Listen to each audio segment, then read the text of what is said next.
এই দাবিটা শুধু পাবনাবাসীরও নয়, এটা কিন্তু 16টি জেলার অর্থনৈতিক উন্নয়নের কিন্তু চাকা ঘুরিয়ে দেবে এই দাবিটি। এই যে ওয়াই সেতু, এটা হলে আপনি লক্ষ্য করবেন পাবনা দিয়ে মানিকগঞ্জ দিয়ে ঢাকায় আসতে লাগবে 1 থেকে 1.5 ঘন্টা, অথচ একটি মুমূর্ষু রোগী জীবন মৃত্যুর সন্ধিকোণে থেকে 7 থেকে 8 ঘন্টা সেই মহাকালে মহাকাব্য ঘুরিয়ে তাদেরকে ঢাকায় আসতে হয়।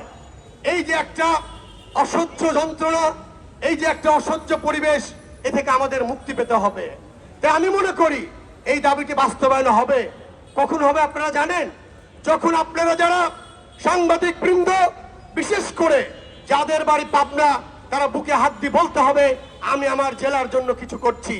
আমরা বিভিন্ন জায়গায় যাচ্ছি, আমরা সত্যি রিপোর্ট তুলে ধরছি, এই প্রয়োজনীয়তা আমরা তুলে ধরছি, তখন এই দাবি বাস্তবায়ন হবে।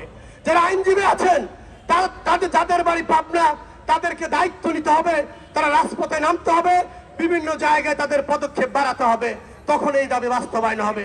ঠিক তেমনি চিকিৎসক বৃন্দ, প্রশাসনিক কর্মকর্তা কর্মচারী বৃন্দ, ছাত্র জনতার যখন একটা মহামিলন ঘটবে, তখনই কিন্তু এই দাবি বাস্তবায়ন হবে। আমি মনে করি যে সকল আমলারা আছেন,